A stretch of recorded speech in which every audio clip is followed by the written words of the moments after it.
All right, now let us say hello to one of the most talked about men in sports today. Why? Because he is returning to action this Saturday on pay-per-view in a fight that everyone's been talking about for the last few months. He is the one and only, the inimitable, the often imitated, never duplicated. He is Kid Dynamite. He is the baddest man on the planet. He is the one and Oh, only Ariel, you running it down, Tyson. huh? Thank Yes. you, thank you, Mike, what an thank honor you. this is. And here we are just a few days before your highly anticipated return against Roy Jones on Saturday at the Staples Center. I have to ask you this, Mike, right off the bat. You know, your last fight was 15 years ago. It was over 15 years. It's been over 15 years since you were last on a Mike Tyson fight week, right? Yes. Approaching what is going through your body? What is going through your mind as you're approaching weigh-ins, fight night? You haven't Hey, been in this spot for 15 years. I noticed the difference. It's a difference. I noticed the energy is totally different. You can't ignore it. Subconsciously, you can't ignore it. It's just to be dealt with. What is it? Could you describe that energy? Like what's the difference? I don't know. It's the equivalent to both being serene and quiet, and but still lit up like a Christmas tree. Did you miss that feeling? I don't know. Sometimes I do, sometimes I don't. But Right it's now, are really, you enjoying it? but I'm vibing with it pretty good. Yeah. Okay. You know, throughout the past 15 months, or excuse me, years, as you've talked about your career, at times you've said you didn't like the old Mike, right? You didn't want to romanticize the old. Well, that was all about making me happy, and the pretty girl and the Rolls Royce and the new house that didn't make me happy anymore. So I said I can do this and I can help people. We can open up grassroots charities and we could do things to improve humanity. So I'm wondering, do you like this version of Mike Tyson? Big time, 100%, because it's not all about Mike. Before it was all about me and my feelings, and it had to be me. And sometimes the party's cool without you. Hmm. When you have to learn, I truly work on liberating myself from myself. When you left the ring that night against Kevin McBride over 15 years ago, if I would have told you that in over a decade you would fight again, would you have believed me? Not in a million years, no. Who was that guy back then? I don't know. He needed to find himself. He was lost. And so how did you find yourself, Mike? As I tell everybody, life just beat me up. I was beaten into submission by life. I didn't find God and become humble. I just lost the fight big time. In my opinion, you're one of the great success stories of the past decade or so, because it did seem, and correct me if you feel otherwise, it felt like you were going down a path of being, that broken down fighter who had so much money and was left with no money. Now here you are, a businessman. You've got this Legends Only League. You're coming back, all this stuff. Is there a person who is responsible for the turnaround? Is there someone, something that happened that Listen, helped you turn into this? I know this sounds so cliche. Just that me and my wife, we just decided that beside being in love with, we have a professional relationship. We have a relationship with enterprise, and we enjoy our lives, and we won't have. And I'm listening to her, and I'm strung out on drugs. Or I'm listening to her. I'm saying sure, sure, sure, and everything she said came to prospect. We're dealing with great corporations. We have great enterprise, and doing this is just this is extra. This wasn't even on like you said, it wasn't on the radar. This is extra. Do you remember when you came up with the idea that you were going to do this year? Um, I was looking at this show and it was about Jerry Rice, and it was about he was a what? He was four something. I guess he was a five something. So just because I guess he's a couple of seconds slower, he can't play football no more. And I thought that was ridiculous. Because I know now that we live in the era of Instagram, there's more people on Instagram would like to see him play than the person that plays his position now in the San Francisco 49ers, I believe, or the last team he played wide receiver on. And it's all about numbers now. It's all about what the people want to see. You think these people want to stop seeing him just because he's 2 or 3 seconds slower? No. Mm. So now he doesn't have any kind of outlet for his entanglement also. Now he can't do anything because he's a few seconds slower. So I said, that's ridiculous. We're going to get involved with this league, Legends Only League, and everybody's going to have a chance to participate. And it's interesting. Speaking of Instagram, you kind of came out of the darkness at the very beginning of this pandemic, right? We're all starving for sports. We're nostalgic. This Michael Jordan documentary is airing on ESPN, and here's Mike Tyson, one of the most known figures in the history of sports, coming out and hitting pads and looking the way you do, and the internet exploded. Were you surprised by the reaction to even like an 8-second clip? That thing was passed around and viewed by millions of people. Hey, listen, 2.5 billion impressions can't be lying. Okay. So I said this is something that would be really awesome. How many people could benefit from this? And I imagine somebody else, imagine if other people do this. If they say, what Mike's doing, I want to do it too. And they do it from a charity perspective. And it's not giving much of your time either. It's really not giving much. It's just all about cooperating. So of course, we're going to fight and we're going to be throwing hard punches, but it's all about the bigger picture, so to speak. Sure. And we'll get to that in a second, but I'm just curious, when you initially put out that first clip, was it already set in your mind that you were going to come back, or did you want to see the way the people would react to it? I never thought, no, I wanted to see the way the people react to it. Subconsciously, yes, that's really, I probably wouldn't admit it, but yeah, I think that's really what I wanted to hear. And were you blown away by the reaction? Just really humbled. Amazingly, the man holding the pads in that initial clip, Rafael Cordero, a longtime MMA coach and a very well-respected coach in the sport that I primarily cover, mixed martial arts. How did you hook up with Rafael? Listen, we both know the same people. We were over there hitting the mitts for what I wanted to try hitting the mitts. I was riding a bike trying to get back in some kind of shape, and I hit the mitts with him, and he was a natural.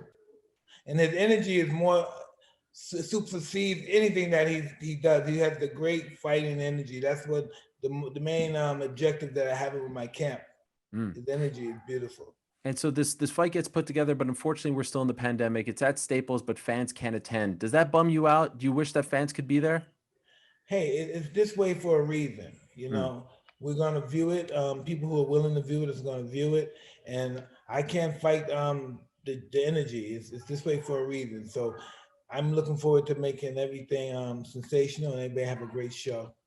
And as you know, Mike, and I know the promoters know as well, there's been this back and forth. Is it real? Is it not? Is there a winner? Is there not? Is it judged? Is there not? Does this bother you? Does this talk kind of bother you? Because it seems like, and maybe it's adding to the intrigue as well.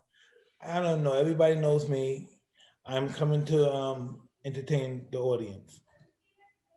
So could you clear it up? Like, will there be a winner on Saturday? Hey, listen, my anticipation is I'm the winner.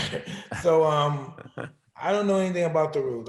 I'll find out the day of the fight. I don't want to break any rules, of course. Sure. And it's going to be what it's going to be. And and the people that benefit is going to benefit from it. So really, as of right now, you don't know the rules? Well, I know that I'm in a fight. Sure. And that's all I need to know. And it's 2-minute rounds as opposed to 3.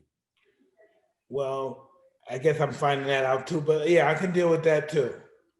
Would you prefer 3? Well, I trained for 3, but it doesn't matter. It doesn't matter. It really doesn't matter. Okay. And there's no headgear, 12-ounce gloves, 8 rounds. I'm sure you know some of this. Yes, everything's beautiful. I think that's a great rule. How much do you expect to weigh on Friday? I don't know. 220 maybe. 225, something like that. At your biggest, how much should you weigh? In my fight? No, like over the past 15 years. There was a time when I was 300 pounds. 300 over? Yeah. Yes. Wow. Did you ever feel like you were unhealthy? Yes, I did. And how did you lose the weight? I started, at first you start feeling sorry for yourself. So look how I look, baby. I look so fat, baby. And then my wife said, get on the treadmill for 15 minutes. And the 15 minutes turned into 2 hours. No way. Yeah. And that was the turnaround. Yes. And then I started dieting. Like normally when I fight, I eat my moose and all my elk and stuff. But normally if I'm just living my life, I'm pretty much a vegan. I don't eat no red meat or anything. I don't even eat anything. Beans and rice. Was that always what you ate when you were coming up? No, I always ate the steak and pasta before a Oh, fight. really? Okay. Will you eat that on Saturday? I don't think so. Speaking of when you were coming up, I saw a video on your Instagram just a couple of days ago. You were surrounded by those familiar pigeons once Yeah, again. that's what I do. I fly birds. Right. So that you still have them with you. I thought that was only what you did like when you were young. I didn't know that you had them at No, your. no. That's what I'm gonna do when I die. I'm gonna have those. That's just who I am. That's just a culture of Brooklyn that I'm a part of. How many do you have? Right now, Yeah, I have a few hundred. few hundred. And where do they Yeah. stay? In various places, like I have some in California because I live here. I have some in New York because I'm in there. I have some in Jersey because I'm near, and I have some in Vegas. Why do you love them so much? I don't know. It's just it is what it is. I can't articulate it. Who introduced you to them? Some guys that were bullying me What do in you the mean? entity. They would have me go to their roof, and while they were on the roof flying the birds, they would have me go to the store. I was like their gopher. Go to the store and get me this. Go get me some cigarettes. Go get me a soda. Go get me a beer. Go get me this.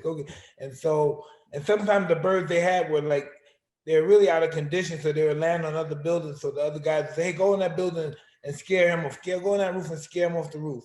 And I was a gopher for the guys with the really horrible, um, in bad condition pigeons. Yeah, Wow. And that's how you developed the connection with them. absolutely. That's amazing. I don't know if you know this, but 34 years ago this week, you did something really special. Do you know what you did? Tell me what. You defeated Trevor Burbeck to become the youngest heavyweight champion. 34 years ago? This week, November 22nd, 1986. Isn't that Man. crazy? How it's all coming together? Hey, listen, life is just a flick of a light. It's a flick. It's gone. What do you remember about that night? Highly determined. Refused to lose. It was my day. Hmm. Were you nervous? Yeah, of course. Did you usually get nervous before fights? Absolutely. Yeah. Really? You know George St. Pierre? Yes. He told me that he would feel like throwing up before his fights, even at his peak when he was champion. Like he was so nervous he couldn't even look at himself in the mirror. Did you feel the same way? Can you Yes, sympathize with that? 100%. I believe fear is something God gives us to keep us alive. Because I guess if we weren't afraid of anything, we walk in the middle of the street and just get by cars or just jump off buildings. So That's fear true. is the exponent to achieving greatness. I don't like to say I'm great, but it has a great exponent to it, achieving it. Right. Do you think you'll be nervous on Saturday? Absolutely. More so than usual because of the layoff? No, but I will be nervous. It's just who I am. Hmm. What are you most looking forward to about returning? The feeling of being in a fight that you haven't felt in a while? No, I'm looking forward to pitching punches to the opponent. Were you a fan of his? Absolutely, yeah. Was it ever close to like? Were you ever close to making this fight in the Yeah, it was past? going to happen a long time ago, but in 03 or something, but it just never happened.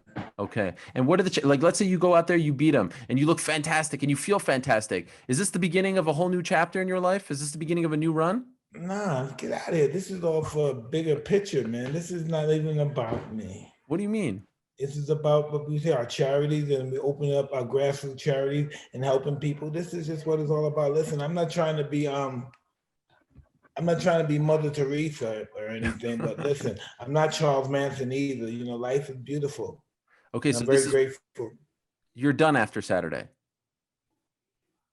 No, listen, I have an organization, Legends Only League. We're gonna be doing this for many occasions. We might do it in 2 more months in another country. Sure. Roy might be on that card with someone else too. I might be on that card, and there's different people that might be on that card. It's different sports. Maybe in tennis, some legendary people want to play some up and coming new guys, or some champions want to play some ex-champions, and it's all for a good cause. Okay, and so do you have any other people signed to the Legends Only League right now? Well, we have people who are willing to participate, but they have to go through all the physical and psychological tests and be able to pass to join the outfit.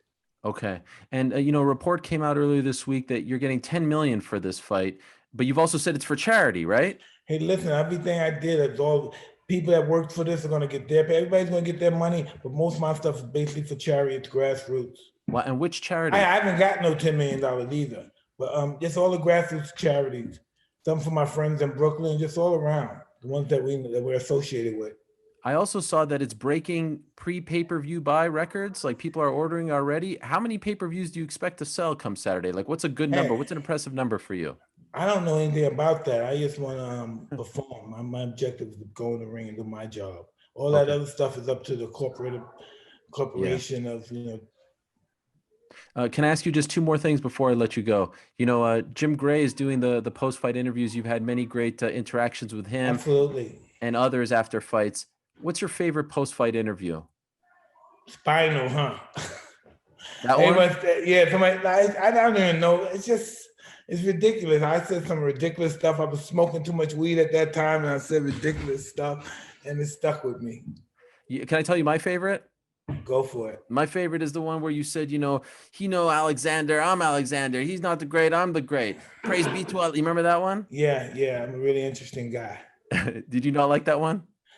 I get carried away sometimes. I deal with my personality disorder. What they call it, borderline personality disorder. Every now and then it clips about me. It eclipses my personality. Something like that, yeah. Mike, what do you think your longtime mentor, the late great Customato, would say about your return? What about all this you doing so well? He would say, "Why you take so damn long? God." He would say, "Look, you just lose one fight to this guy, you get discouraged and throw everything away. You should have been doing this. I could continue doing this." He would have told me that I allowed my feelings to get the best of me, and then I gave up. He would have said that. Because of my feelings, my feelings are how I felt about myself. It prevented me from making a living for my family, people I love, or even myself. Well, I appreciate it very much, Mike. I really do. This is an amazing thing that you're doing, and everyone's looking forward to it very much. Again, it's November 28th, this Saturday, 9 p.m. on pay-per-view, the return of Iron Mike Tyson against Roy Jones Jr., 54 versus 51. Who would have thought in 2020 we'd be talking about the return of Mike Tyson, but it seems fitting for this year that we're talking about the return of Mike Tyson. I wish you nothing but the best, and thank you so much my friend. Thank you today. Thank you, my friend. God be with you. Love. Thanks for watching ESPN on YouTube. For live streaming, sports, and premium content, subscribe to ESPN+.